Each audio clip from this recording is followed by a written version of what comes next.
एक काम, पहले एसजेएक्स बार बार दिखाते रहिए, मूड जब अच्छा हो ना तो बार बार दिखाते रहने का।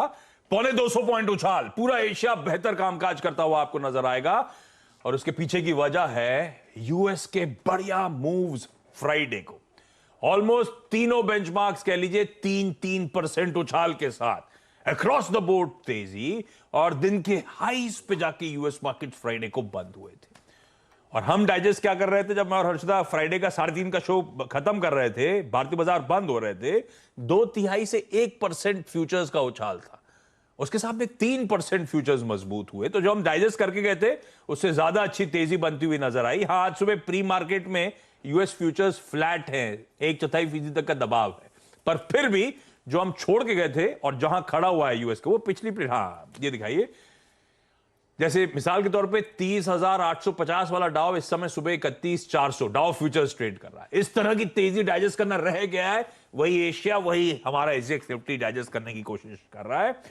और ये तेजी सिर्फ फ्राइडे की कहानी नहीं है। यूएस में लास्ट वीक वो एक और डेटा आएगा, Dow 5.5%, S&P 6.5%, Nasdaq 7.5% week on week के गेन्स डिलीवर करता हुआ नजर आया। तो बिल्कुल सही हर्षद ने कहा, 3 वीक के लगातार गिरावट के बाद गजब का पुल बैक था। मूड कैसा है वो तो अलग, यूएस में भी वो डिबेट छुड़ा हुआ था, बॉटम बन गया है क्या इस तेजी को देखकर? क्या कारण था भाई इस उछाल का? ये एक बहुत ही यक्ष प्रश्न है कि बॉटम कब बनेगा। ये डिबेट हमारे नहीं है, यूएस में छिड़ा हुआ है। सब एक ही जैसे हैं भारत। वहां पे भी स्टॉक चलाने के लिए बाई बैक स्प्लिट किए जाते हैं। अमेजॉन सबने कर दिया स्प्लिट। तो दुनिया का ट्रेंड एक ही जैसा है। बॉटम की खोज में लोग लगे हुए हैं, लेकिन बॉटम ऐसा लगता नहीं अभी बना है। लेकिन ये बात जरूर है कि जो वहाँ के डेटा पॉइंट सजेस्ट कर रहे हैं कि डिमांड गिर रही है, तो लोग इस होप में कि शायद आगे फेड बहुत अपना सख्त रवैया ना करे, तो डिप बाई कर रहे हैं। सिंपल डिप बाई और शॉर्ट कवरिंग, इसके अलावा कुछ नहीं है। कोई डेटा चेंज नहीं हुआ है। और इस हफ्ते दुनिया के 3 बड़े सेंट्रल बैंकर्स की एक मीटिंग होने वाली है पुर्तगाल में, जिसमें फेड चेयरमैन होंगे, ईसीबी के प्रेसिडेंट होंगे और बैंक ऑफ इंग्लैंड के गवर्नर होंगे। ये सब मिलकर इस बात को तय करेंगे इन्फ्लेशन कैसे निपटा जाए, और जिसमें फेड की इंटरनल्स कहते हैं कि 75 बेसिस पॉइंट हाइक 26 जुलाई को होनी है। अब इसके बीच में लोग खरीद क्यों रहे हैं?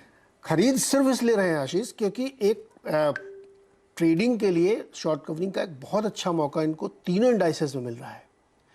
क्योंकि चाइना ओपन अप हो रहा है, वहाँ पे थोड़ा सा कोविड खत्म हो गया है बीजिंग में, ऐसा वहाँ की लोकल गवर्नमेंट कह रही है। तो उससे उम्मीद है कि शायद एक डिमांड पुश आ सकता है, तो एक शॉर्ट कवरिंग यहाँ पे बनता हुआ दिख रहा है। बाकी कोई ऐसा डेटा भी पॉइंट ये सजेस्ट नहीं कर रहा है कि रिसेशन से आप बच जाएंगे या फेड कुछ अपना नरम रुख करेगा, ऐसा कुछ भी नहीं हो रहा है। तो मुझे लगता है कि ये एक बहुत नीचे गए थे मार्केट, जिसकी वजह से बाइंग होती हुई दिख रही है। और ये कितने दिन तक चलेगी, ये एक अलग सवाल है। और दूसरा, इसकी एंटीथेसिस ये है कि G7 की बैठक से पहले ही रशिया के खिलाफ और कड़े सैंक्शंस का माहौल बन रहा है। वहाँ पे बैठक में कहा गया है कि हम अनिश्चित काल तक उसको सपोर्ट करते रहेंगे, यूक्रेन को लड़ाई करने के लिए। उनके लिए अलग अलग फंड प्लेज किए जा रहे हैं। यूएस ने भी हाल में नया फंड प्लेज किया है कि उनको देंगे, और गोल्ड नहीं खरीदेंगे रशिया से, ये करेंगे वो करेंगे, बहुत सारी चीज़ें हो रही हैं। तो पलट के रशिया भी दे रहा है कि हम पूरी गैस बंद कर रहे हैं नॉर्ड 1 की। तो वो एक अलग तनाव बनता हुआ दिख रहा है यूरोप में।